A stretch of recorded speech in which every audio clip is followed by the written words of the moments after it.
DPT third के important question pathology के और माइक्रोबायोलॉजी के जो आने के चांसेस है पेपर के अंदर। तो ये सबसे पहले इसका जनरल जो टॉपिक है, first chapter cell injury, cell death और इसकी अडेप्टेशंस। इसमें जो उनसे इम्पोर्टेंट क्वेश्चन है ना, वो सबसे पहले हमारे पास है ये cell injury, causes of cell injury के ये सारे बेसिक टॉपिक शॉर्ट के लिए। ये morphology, cell reversible cell injury की मॉर्फोलॉजी इंपॉर्टेंट है। उसके बाद ये जो डिफरेंस के लिए ये बॉक्स है, नेक्रोसिस और एपोप्टोसिस, ये वाला इंपॉर्टेंट है। साथ जो सी ये नेक्रोसिस की ये मॉर्फोलॉजी, नेक्रोसिस की डिफाइन इधर होगी टेबल के अंदर, ये मॉर्फोलॉजी इंपॉर्टेंट है। साथ इसके जो सी ये 6 टाइप ऑफ इसकी नेक्रोसिस की बताई है, ये लॉन्ग के लिए इंपॉर्टेंट है। ये जो सी केजियस नेक्रोसिस, लिक्विफेक्टिव और केजियस नेक्रोसिस हो गया, फैट, ये सारी आ गई एमसीक्यू उसके लिए, पर लॉन्ग के लिए इंपॉर्टेंट है, आया भी होगा लॉन्ग के अंदर। अपोप्टोसिस की डिफाइन ठीक है, कॉजेज एमसीक्यू उसके लिए कर लें, और ये जो सा टेबल है ये भी एमसीक्यू उसके लिए इंपॉर्टेंट है। बाकी ये जो सा मैकेनिज्म ऑफ एपोप्टोसिस है, ये आया तो कोई नहीं है कभी, वैसे शॉर्ट के लिए इंपॉर्टेंट है। ये डायग्राम अगर शॉर्ट में बना लें तो भी कवर हो जाएगा। नेक्स्ट इसके साथ जो सा है ये ऑटोफेगी जो सी है, इसकी डेफिनेशन, ये नेक्रोपोटोसिस की और पायरोपोटोसिस की, ये वाली डेफिनेशन इंपॉर्टेंट है। आगे आ गया हमारे पास मैकेनिज्म ऑफ सेल डेथ और सेल इंजरी। इसमें जो से इम्पॉर्टेंट टॉपिक है वो हमारे पास है हाइपोक्सी और इस्कीमिया शॉर्ट के लिए, और ये वाली जो डायग्राम बताई हुई है ये डायग्राम इम्पॉर्टेंट है। नेक्स्ट जो सा है इसके बाद जो सा इसकी डेफिनेशन इंपॉर्टेंट है, इस्कीमिया रीपरफ्यूजन इंजरी की। आ गया ऑक्सीडेटिव स्ट्रेस आ गया, इसमें ये क्या नाम है, ये डेफिनेशन, और इसके जो से वो रिएक्टिव आर ओ एस जो से रिएक्टिव ऑक्सीजन स्पीशीज़ के जो नेम है अंदर वो इम्पोर्टेंट है, ये नीचे बताए हुए हैं। ये सुपर ऑक्साइड और ये क्या नाम है एंजाइम सुपर ऑक्साइड डिसम्यूटेज, ये इम्पोर्टेंट है। नेक्स्ट जून सा है, ये जून सा अगर कर लें ये एमसीक्यूज़ के लिए टेबल इम्पोर्टेंट है। ये principal free radicals involved in cell injury. Next जून सा है cell injury caused by toxins, उसके लिए ये दो इम्पोर्टेंट शॉर्ट के लिए हैं, जिसमें डायरेक्ट एक्टिंग टॉक्सिन या लेटेंट टॉक्सिन है, ये इम्पोर्टेंट बताया हुआ है, और ये शॉर्ट के लिए इम्पोर्टेंट है, cell injury caused by reactive oxygen species. Next जोन सा है, नेक्स्ट ये इन्फ्लेमेशन का टॉपिक है, इसमें इन्फ्लेमेशन की डिफाइन आपने बतानी है। साथ उसके ये जोन से बताए हुए हैं कि इन्फ्लेमेशन के बाद जोन जोन से भी प्रोसेस हो रहे हैं, ये इवेंट जोन से हैं, ये इनके नेम इम्पोर्टेंट है एमसीक्यू के लिए भी है और शॉर्ट के लिए भी। लॉन्ग के लिए वो नेक्रोसिस मोस्ट इम्पॉर्टेंट है सबसे, और उसके बाद ये वाला लॉन्ग के लिए इम्पोर्टेंट है सेलुलर अडेप्टेशन टू स्ट्रेस। इसमें आ जाता है ये हमारे पास हाइपरट्रॉफी, हर एक की 7 example, hypertrophy define 7 example. Next hyperplasia और उसकी एग्जाम्पल, फिर आ जाता है हमारे पास है एट्रोफी, उसकी एग्जाम्पल बतानी है, मेटाप्लेजिया और उसकी एग्जाम्पल, ये भी एक लॉन्ग इंपॉर्टेंट है। आगे इंट्रासेलुलर एक्यूमुलेशन के लिए जो आता है ये शॉर्ट के लिए इंपॉर्टेंट, जिसमें आता है चेंजेस क्या आते हैं सेल के अंदर, फैटी चेंज बताया, कोलेस्ट्रॉल वगैरह, एमसीक्यूज़ के लिए भी ये सारे बताए हुए हैं। नेक्स्ट जोन सा है ये आया भी हुआ है पैथोलॉजिकल कैल्सिफिकेशन, ये जो डिस्ट्रॉफिक कैल्सिफिकेशन और मेटास्टैटिक कैल्सिफिकेशन, ये शॉर्ट में आया हुआ क्वेश्चन। नेक्स्ट जोन सा इस चैप्टर में इम्पोर्टेंट है सेलुलर एजिंग की डिफाइन, और सेलुलर एजिंग होती कैसे है, मतलब उसका मैकेनिज़्म, ये अगर मैकेनिज़्म आप डायग्राम के ज़रिए याद कर लो, या ये बताया हुआ है, ये पॉइंट्स इतने ज़्यादा है ना, तो सेलेक्टिवली ये डायग्राम से भी सिंपल याद हो जाएगा सेलुलर एजिंग, और इसके ज़रिए भी और बताया हुआ है। ये हमारा एक चैप्टर कंप्लीट हो गया, इसके इंपॉर्टेंट क्वेश्चन यही थे। नेक्स्ट जो सा इन्फ्लेमेशन और रिपेयर है ना, इसके जो इम्पोर्टेंट टॉपिक्स हैं ना, वो हमारे पास ये इन्फ्लेमेशन के हवाले से एक्यूट और क्रोनिक इन्फ्लेमेशन का हमने डिफरेंस बताना है। जैसे ये वाला बॉक्स इन्होंने बताया हुआ है एक्यूट और क्रोनिक का, ये हो गया इसका एक टेबल, शॉर्ट के लिए भी और एमसीक्यूज़ के लिए भी आते हैं काफ़ी ज़्यादा। काजेज ऑफ इन्फ्लेमेशन बतानी है शॉर्ट के लिए। नेक्स्ट हमारे पास क्या आ गया, ये जितने भी है ना जिसमें ये लिखा हुआ है कि वास्कुलर परमिबिलिटी, वास्कुलर लीकेज, ये शॉर्ट के लिए इम्पोर्टेंट है। और डिफरेंट व्हाट इज़ एरिथेमा ये लिखा हुआ है, ये इम्पोर्टेंट क्वेश्चन है। और आगे शायद इसमें बताया हुआ है ट्रांसड्यूरेट भी देख सकता था। नेक्स्ट हमारे पास आ गया ये न्यूट्रोफिल्स और मैक्रोफेज का, ये डिफरेंस शॉर्ट के लिए नहीं एमसीक्यूज के लिए इम्पोर्टेंट है ये सारा। नेक्स्ट जो सा है, ये जो सी डायग्राम है ये लॉन्ग में तो कभी नहीं आई, पर इसका ये जो मैकेनिज्म है एमसीक्यूज इसमें से आते हैं काफ़ी, एमसीक्यूज के लिए इम्पोर्टेंट है, एक दफ़ा पढ़ना हुआ तो पढ़ लें। कीमोटैक्सिस ऑफ ग्लूकोसाइड, ये शॉर्ट के लिए इम्पोर्टेंट है। नेक्स्ट ये जो सी है ना phagocytosis and clearance of offending agent, इसकी ये डेफिनेशन और ये इसके जो सा क्या नाम है स्टेप है फेगोसाइटोसिस के, ये वाले इंपॉर्टेंट है जिसमें रिकॉग्निशन बताया, एनगल्फमेंट बताया और किलिंग बताया हुआ है, ये इंपॉर्टेंट है। साथ उसकी ये जो डायग्राम है शॉर्ट के लिए, और ये NETs आता है शॉर्ट में, और इस साइड से आता है ये जो से intracellular destruction of microbes and debris, ये शॉर्ट के लिए आता है। नेक्स्ट ये मीडिएटर्स बताए हुए, ये सारे MCQs के लिए इम्पोर्टेंट है। और जो सा है ये वाला क्या नाम है वेजो एक्टिव एमाइन, जिसमें हिस्टामिन और सेरोटोनिन, ये शॉर्ट में भी आया हुआ है और शायद लॉन्ग में भी आया होगा, बस ये शॉर्ट में आया हुआ है। और ये मेटाबोलाइट्स जो एराकिडोनिक एसिड के बताए हुए हैं, प्रोस्टाग्लैंडिन, ल्यूकोट्राइन्स, ये इंपॉर्टेंट है। नेक्स्ट जोन सा है ये लाइपोक्सिन्स, ये इंपॉर्टेंट है शॉर्ट के लिए क्वेश्चन पूरा। और ये जो सा साइटोकाइंस और कीमोकाइंस बताए हैं उसके फर्दर ये पॉइंट है 3। ये वाला जो टेबल है ना आप ये वाला कर लो, कीमोकाइंस और कीमोकाइंस का ये जो साइटोकाइंस का बताया हुआ है ये इंपॉर्टेंट है MCQs के लिए, शॉर्ट के लिए भी नहीं। कीमोकाइंस ये इंपॉर्टेंट है, ये जो CXC और CC कीमोकाइन, C कीमोकाइन, ये इंपॉर्टेंट है।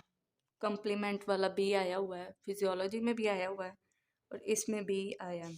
शॉर्ट के लिए भी, शॉर्ट के लिए आ सकता है, लॉन्ग के लिए अब ये नहीं आएंगे क्योंकि फिजियोलॉजी में आ जाता है ये पाथवे इम्पोर्टेंट है।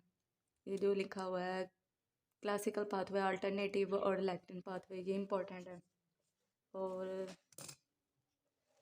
उसके बाद ये सारा कीमो वो क्या नाम है कम्प्लीमेंट में ही सारा सिस्टम आ जाता है, तो ये इम्पोर्टेंट है पूरे। नेक्स्ट ना ये इन्फ्लेमेशन की डिफरेंस आ जाता है कि सीरियस इन्फ्लेमेशन और फाइब्रस इन्फ्लेमेशन में क्या डिफरेंस है, ये दोनों का आता है। और नेक्स्ट जून सा है ये क्रोनिक इन्फ्लेमेशन स्टार्ट हो गया तो इसके ये बेसिक पॉइंट आते हैं, ये प्रोलोंग एक्सपोजर वाला, ये इम्पोर्टेंट है, कंप्लीट रेजोल्यूशन।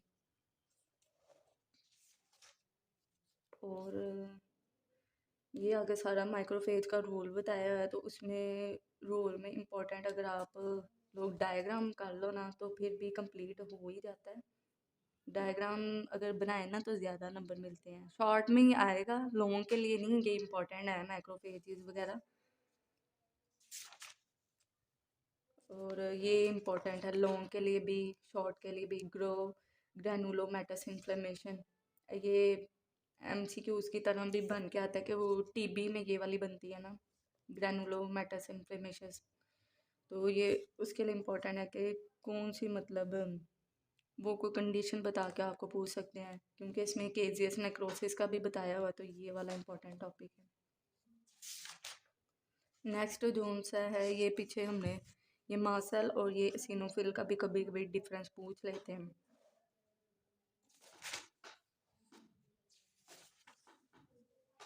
ये लीवर रीजनरेशन आता है, रीजनरेशन की टाइप्स आती हैं, मतलब लीवर रीजनरेशन का एक टॉपिक आया हुआ था शॉर्ट में।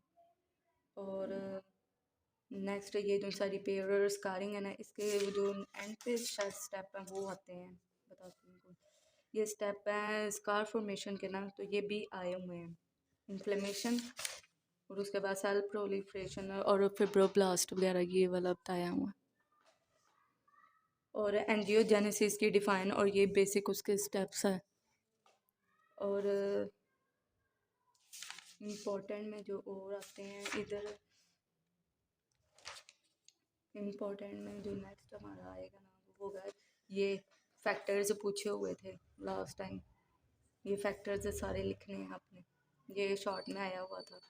शॉर्ट भी कभी कभार पूरे आ जाते हैं, कभी पार्ट बन के आते हैं। ये शॉर्ट में आया हुआ था।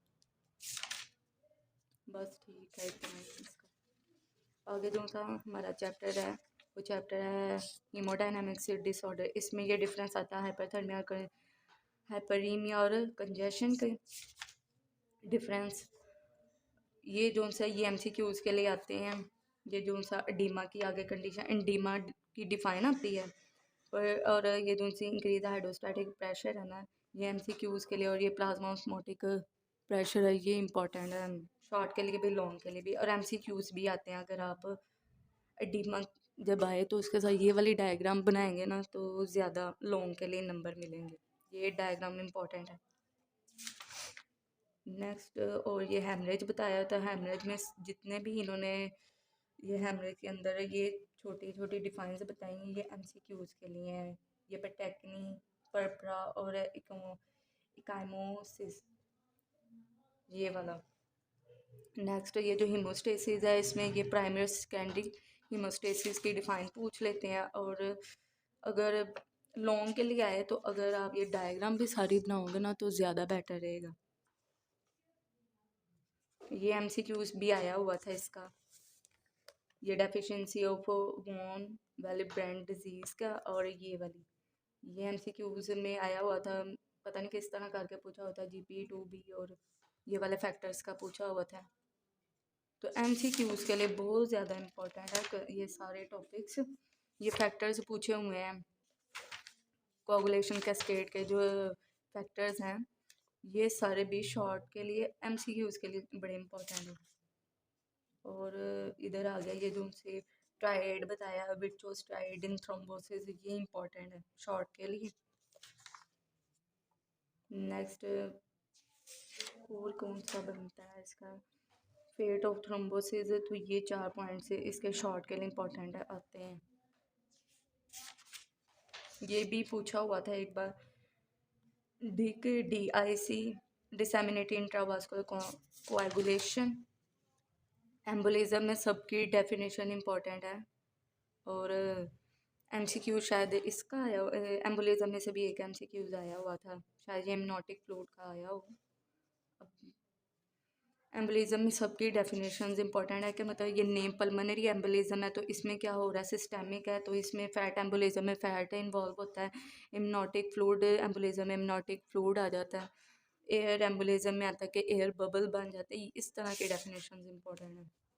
नेक्स्ट है इन्फाक्शन में, ये इन्फाक्शन की ये जो मॉर्फोलॉजी है ना, ये बहुत ज़्यादा इम्पोर्टेंट है। इन्फाक्शन का जो बताया, इन्फाक्शन की ये जो सी 2 टाइप्स बताए ना, वाइट और रेड, ये आता है शॉर्ट में।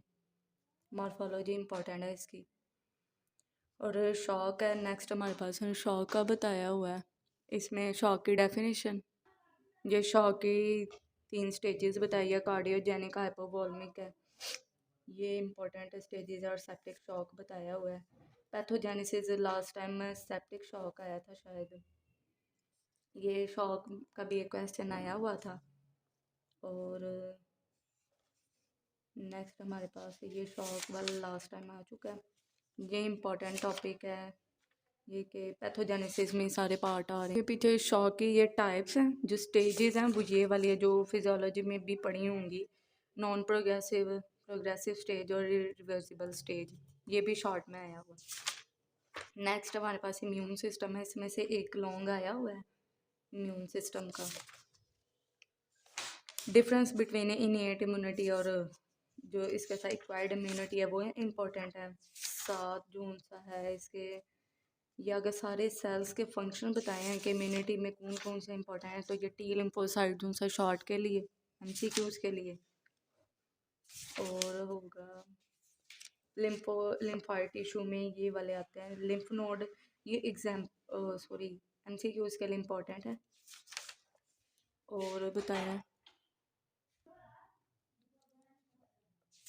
नेक्स्ट हमारे पास ये जो उनसे पीछे बताई होंगी इम्यूनिटी की जो उनसी वो टाइप से थी, शायद आगे लिखी हूँ वो इम्पोर्टेंट। ये mechanism of hyper sensitive of reactions, तो ये चारों अगर ये टेबल भी कर लें तो शॉर्ट के लिए वैसे एक ना एक हर साल कोई ना कोई आई होती है लोगों के अंदर, इम्यूनिटी का ना क्वेश्चन आया होता है, बोर्ड के लिए इम्पोर्टेंट है।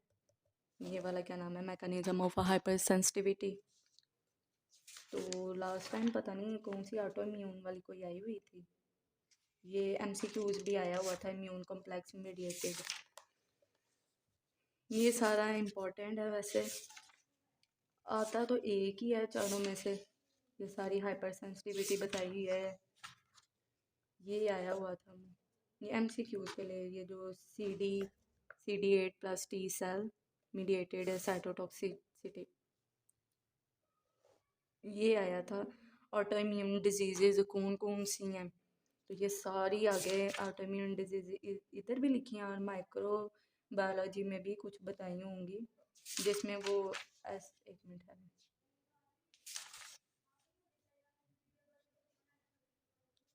ये जो सा ना SLE, ये शॉर्ट के लिए इम्पोर्टेंट है, SLE हो गया। नेक्स्ट ये इम्यूनोलॉजिक फैक्टर्स हैं, ये इंपॉर्टेंट है शॉर्ट के लिए। हाइपर सेंसिटिविटी में से आता हमेशा एक ही है, शायद इस बार ना ही आए, लास्ट टाइम भी आया था और उससे पहले भी आया हुआ था।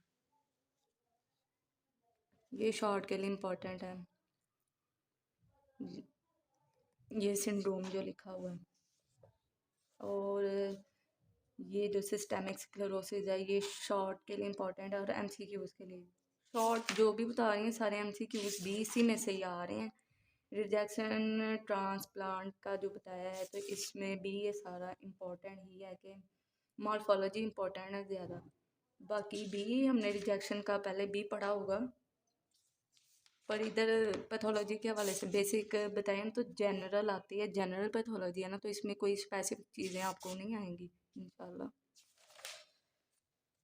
ये इम्यूनो डेफिशिएंसी सिंड्रोम भी आया हुआ है, जिसमें इसका शायद आगे एड्स का बताया हुआ है।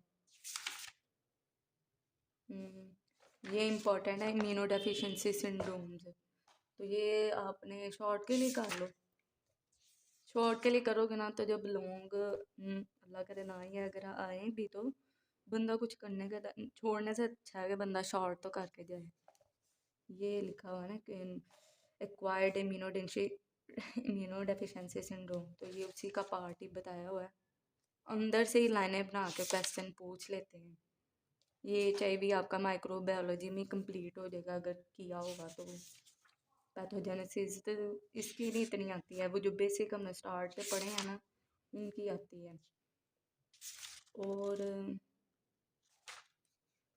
सारा ये कपोसी सारकोमा भी उधर ही इम्पोर्टेंट है। और माइलोडोसिस शॉर्ट के लिए इम्पोर्टेंट है, और इसमें पूछ सकते हैं कि माइलोडोसिस किस तरह, मतलब ये जो उसकी आगे पैथोजेनेसिस बताई हुई है ना, इसमें ये 3 इम्पोर्टेंट है MCQs के लिए और शॉर्ट के लिए भी दोनों। ये प्राइमरी और सेकेंडरी बताई हुई है, ये शॉर्ट डिफरेंस इसका आ जाता है, आने को तो बहुत कुछ आ सकता है। नेक्स्ट कंप्लीट हो गया वैसे ये माइलोडोसिस ही, आगे उन्होंने मॉर्फोलॉजी में बताया कि किस किस में स्प्लीन में होगी तो कैसी है, लिवर में, हार्ट में, ये स्ट्रक्चर बताया। MCQs के लिए है, लॉन्ग के लिए इंशाल्लाह नहीं आएगा। नेक्स्ट ये जो न्यूप्लेजिया चैप्टर है, ये इम्पोर्टेंट भी है, तो ये कवर होना बहुत मुश्किल है। इसमें से इम्पोर्टेंट टॉपिक्स ही मैंने खुद भी किए थे, मतलब अपने सेपरेट नोट्स बना के, जिसमें difference between benign tumour, malignant tumour, main जो डिफरेंस होता है पता नेम का, ये स्पेक्स बताया उमा और सार्कोमा, वो इन दोनों का डिफरेंस वो भी। नेक्स्ट जो सा आ जाता है डिफ्रेंसिएशन एंड एनाप्लेजिया, इंपॉर्टेंट है शॉर्ट के लिए। नेक्स्ट जोन सी आ जाती है मेटास्टेसिस क्या होता है, और मेटास्टेसिस के बाद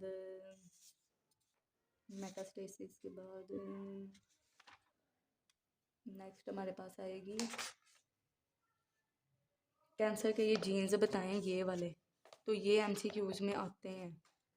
पहले पहले जो पेपर्स थे उनमें आए हुए हैं एक दो वो जीन्स। नेक्स्ट पॉइंट म्यूटेशन क्या होती है, म्यूटेशन की टाइप से शायद वो माइक्रोबायोलॉजी के अंदर है, वो इम्पोर्टेंट है। ये ड्राइवर एंड पैसेंजर म्यूटेशन ये भी इम्पोर्टेंट शॉर्ट के लिए सारा। नेक्स्ट जोन सा है ये जोन से इसकी बताई हुई है कार्सिनोजेनेसिस मल्टी स्टेप। अगर ये भी कभी कभार लॉन्ग में आ जाता है, शॉर्ट में और एमसीक्यूज इसका लास्ट टाइम आया हुआ था। ये एक पॉइंट उन्होंने ये शायद इनसेंसिटिविटी या सेल्फ सफिशिएंसी पैनल दोनों में से कोई था एमसीक्यूज। ये हॉलमार्क्स को याद करने का यही तरीका है। मैंने तो नोट्स बनाए थे, ये जो पॉइंट मतलब ये जो पॉइंट्स बताए हुए ना इनकी लाइन के अंदर ही उनकी बात लिखी हुई है कि जैसे लिखा है self sufficiency in growth signal के, सेल्फ सफिशिएंसी हो जाती है ग्रोथ सिग्नल के अंदर। या ये नेक्स्ट जो लिखा है सेंसिटिविटी टू ग्रोथ इनहिबिलिटी के जो से हमने एक सेल है उसका एक टाइम है इतना बनना इतना नहीं बनना। तो जैसे एक सेंस उसको सेंस कोई सिग्नल आएगा तो वो स्टॉप करेगा ना ग्रोथ को, पर यही है कि उसको कोई ग्रोथ का सिग्नल स्टॉप का आ ही नहीं रहा तो उसकी वजह से ग्रोथ सेल की हो ही जा रही है। ये सारे ये इम्पोर्टेंट है। ये जो मल्टी स्टेप है ना कार्सिनोजेनेसिस इनके नेम के अंदर ही इनकी डेफिनेशंस भी हैं। आप इंशाल्लाह ज़रूर कर लोगे, ये कर लो, इम्पोर्टेंट है वैसे। अब ये सारी वही जीन्स के फैक्टर बताएं कि ये जीन्स ये वाले करते हैं। मैंने ये डायग्राम्स की हैं इम्पोर्टेंट, डायग्राम से भी कंप्लीट हो जाता है पर ये है कि हर चीज़ है डायग्राम के अंदर भी नहीं एक्सप्लेन पता है इधर ही ज़्यादा हुई है। ये जो डायग्राम्स जितनी भी है ना ये सारे जो हमने वो पीछे ये टेबल नहीं बताया ये वाला, ये बताया कि ये वाली जीन्स की वजह से कैंसर की ग्रोथ हो रही है। तो ये सारी हर उसकी लिखी हुई है कि ये करवा रही हैं। ये भी डायग्राम इसी के बारे में है, ये वाली भी मैंने डायग्राम में सारी की हुई हैं, ये भी डायग्राम। नेक्स्ट ये वाली डायग्राम, ये इम्पोर्टेंट बोर्ड का लॉन्ग आया हुआ है। मेटास्टेसिस, मेटास्टेसिस के ये सारे बेसिक स्टेप्स है कि इसको कह सकते हैं मेटास्टैटिक कैस्केड, नीचे लिखा भी हुआ है तो या फिर आता है ये लिखा हुआ है मेटोजेनेसिस स्प्रेड ऑफ ट्यूमर। तो ये इम्पोर्टेंट है लॉन्ग के लिए, ये इम्पोर्टेंट कर लो। और वो जो मल्टी स्टेप है नेक्स्ट और कंप्लीट ये एक तरह से हो गया। ये भी इम्पोर्टेंट था, अगर इस डायग्राम को याद कर लोगे ना तो भी कंप्लीट हो जाएगी। एटियोलॉजी ऑफ कैंसर लिखी आती तो वैसे कोई भी नहीं है पर एमसीक्यूज़ के लिए इम्पोर्टेंट है क्योंकि ये बेसिक चीज़ें हैं हमारे डीपीटी के अंदर ही, इनका होना होना ज़रूरी है कि भाई पता हो। बाकी कंप्लीट हो गया ये पैथोलॉजी का। ये कैक्सिया और एनोरेक्सिया इम्पोर्टेंट है, शॉर्ट के लिए आया भी हुआ ये शॉर्ट क्वेश्चन कैंसर कैक्सिया। एनोरेक्सिया तो वो है ना बुलिमिया नर्वोजार, वो वैसे दूसरी डेफिनेशन आ जाती है। ये सिंड्रोम पैरानियोप्लास्टिक सिंड्रोम, ये शॉर्ट के लिए ग्रेड आते हैं, ग्रेडिंग भी आई हुई थी, ग्रेडिंग और स्टेजिंग कैंसर कैक्सिया और ये पैरानियोप्लास्टिक सिंड्रोम। ये हमारा कंप्लीट हो गया, ये हमारी कंप्लीट हो गई special pathology sorry general pathology TPT 3 की।